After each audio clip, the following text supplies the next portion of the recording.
Hey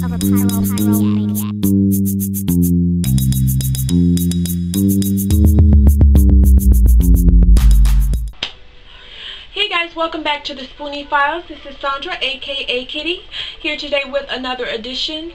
And I don't know if it's a good thing to be recording this right now because I am like really upset. I wanted to talk to you guys about yesterday's doctor visit, and I held this video, the making of this video, until today on purpose. Usually I like to post SpoonieFiles every Monday, but I had a doctor's appointment yesterday, which was Tuesday, and so I held off intentionally recording the video because I wanted to be an update of my health. But this is just going to turn into being a rant because right now I'm on hold with the post office, right? This is, I'm like just completely outdone. Okay, so this is what had happened, right? So another IG person, NC Shopster, wanted to collab with me, and so they sent me a bunch of products to test, and her name is Chris, and she actually contacted me yesterday like, did you get the box?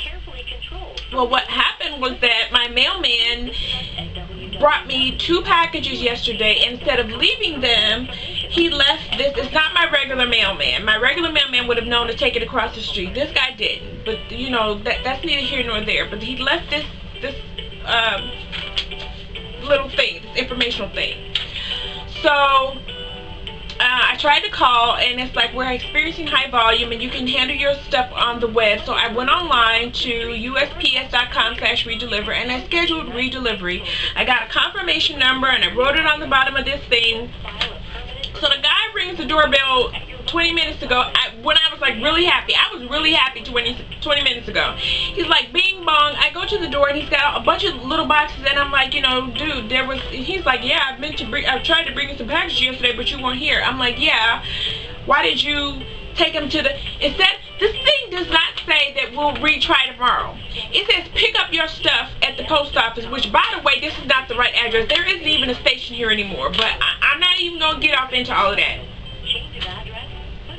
Instead of it saying we'll try to redeliver your package tomorrow, and then if you're not there, we're going to leave it at the post office till you go pick up, it says we're going to leave it at the post office till you to go pick up. So I went online. Thank you for calling the United States Service. My name is Marty. To better assist you, may I have your first name and zip code, please? Sandra, S-O-N-D-R-A. My zip code is 46404. One moment. Okay, so I'm off the phone. I'm off the phone with the post office lady, and the moral of the story is that I got my packages scheduled for redelivery.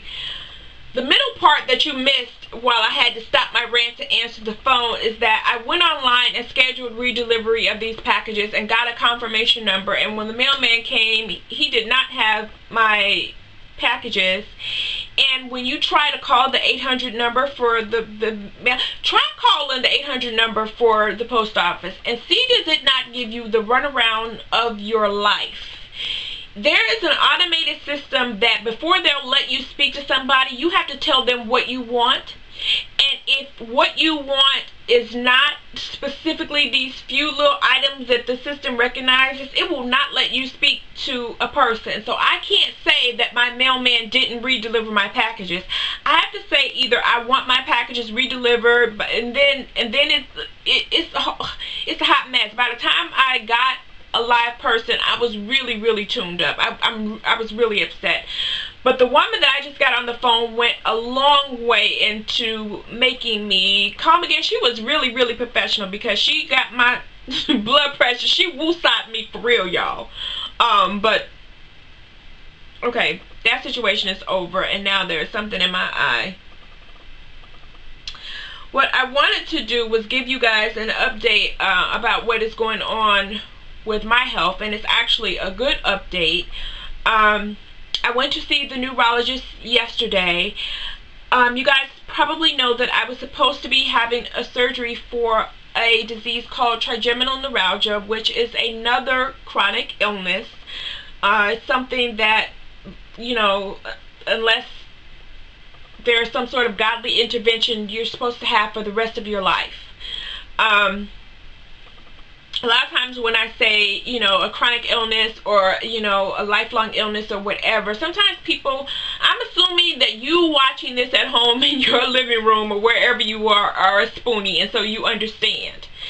But people who are not, when you say, you know, there's no cure for, or it's a chronic illness, they're like, no, because you got Jesus and God, you know, they never just let you, you know, just by telling them what's going on with you, you've committed some sort of mortal sin. Anyway, I'm assuming that you're a Spoonie, and when I say chronic illness or illness that there's no cure for, you understand, and there's no need to like send me some sort of hate mail in the mail telling me that my language was wrong and I shouldn't be claiming stuff, and I need to be saying in the name of Jesus that I'm well.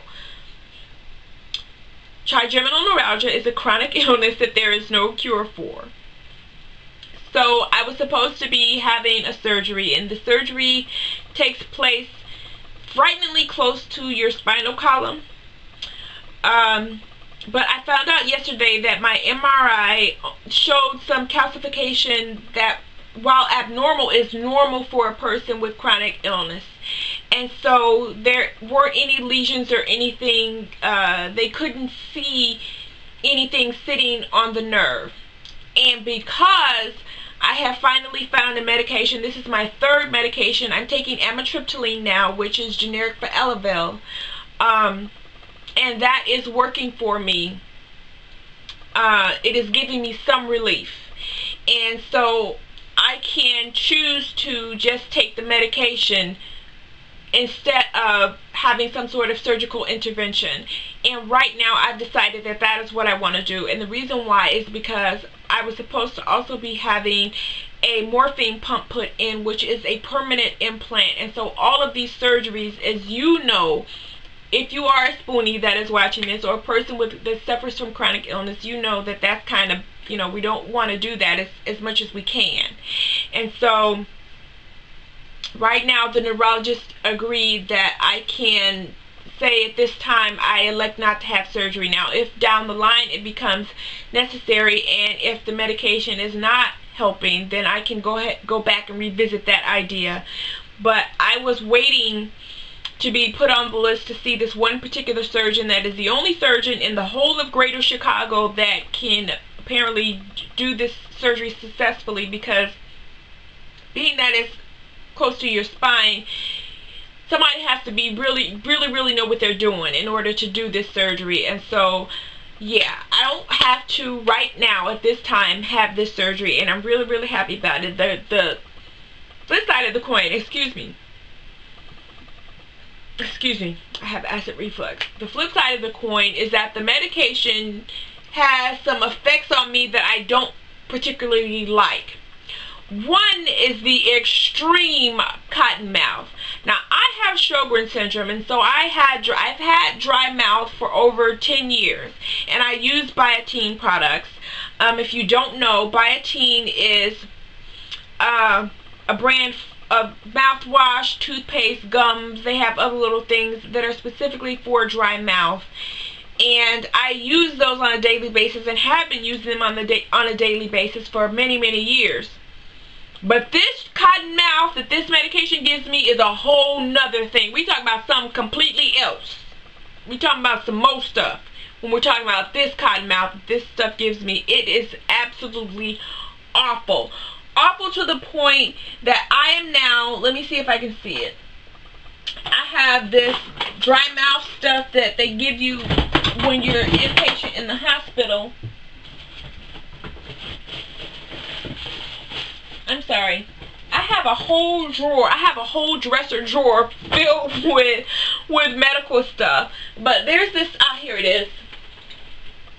There's this stuff, Toothier mouth moisturizer, and I have 2 tubes of these from the hospital, and I use it, and it's awful. It's an awful taste. It's an awful consistency. It's really kind of like slimy, but it cures the dry mouth, but it's awful. So I've been using this, and not only that, but the amitriptyline makes me kind of high, like honestly high, where I can't focus, I can't think straight, my reflexes are off, I don't respond. Like, I'm trying to play video games and I'll be sitting there, like say for instance it's a 3-minute hidden object board, right? And you got 3 minutes to, I'll be sitting there staring for like 30 seconds, just not moving or anything. So once I take it, I'm supposed to take it at bedtime, but I can't take it at bedtime and do other things before I go to bed, which is what I usually do. I sleep with my phone and my tablet in the bed in between my husband and I, no lie. So he's always joking that we're going to get electrocuted. I have an extension cord plugged up so that my devices can be plugged up, because I have insomnia a lot. And so I have to have something to occupy my time while my husband is trying to sleep, because he doesn't like for me to get out of the bed. Like, I used to get out of the bed and go in the living room or go in the office and play on the computer. He wants me to be in the bed next to him. So I literally have an extension cord plugged up with the cord running into my bed so that I can have my tablet or my phone not run out of juice in the middle of the night.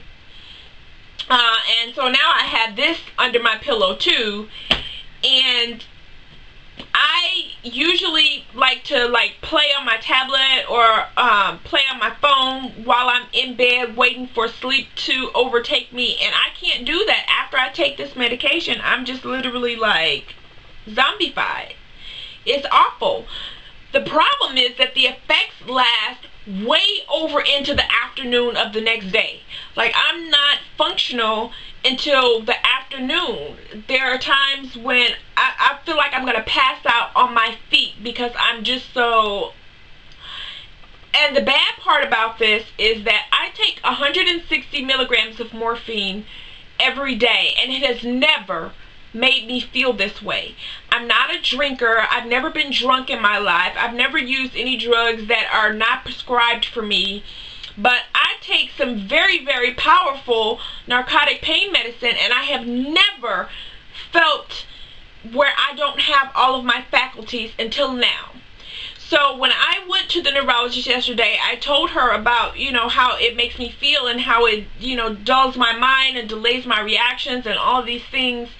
And she decreased the dosage, and so hopefully, she said that hopefully if I take my medication at night when I get ready to get in the bed, by the time I am ready to get up in the morning and be active, the effect will have worn off. So I'm hoping for that. But that is just my update about what is going on with me. And so hopefully next week we can get off me. We've been on me for a couple of weeks now, but I just wanted to give you guys an update about what is going on with me. And I really enjoy when you share your stories about what is going on with you. So hit me up on social media. Hit me up on my SpoonieFiles Instagram. SpoonieFiles has an Instagram page. It also has a Facebook page where you can find me and message me.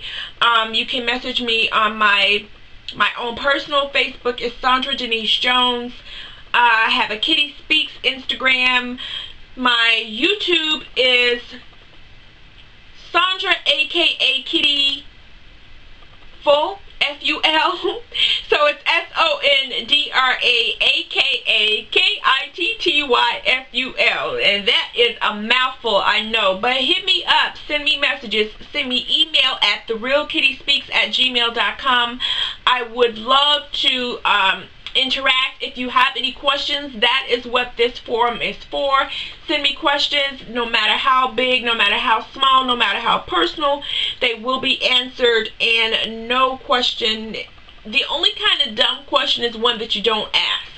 So ask anything you want and I will answer. And as always, until next time, love, peace, and hairgrease, y'all. Ciao. This is the work of a pyro maniac.